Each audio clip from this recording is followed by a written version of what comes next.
What if I told you the first friendships on Earth began with a simple, curious touch?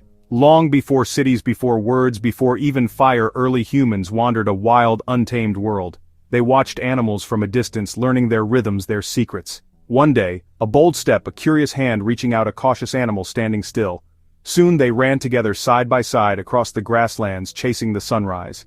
With courage and wonder, these ancient people climbed atop gentle giants, feeling the earth move beneath their feet in a brand new way.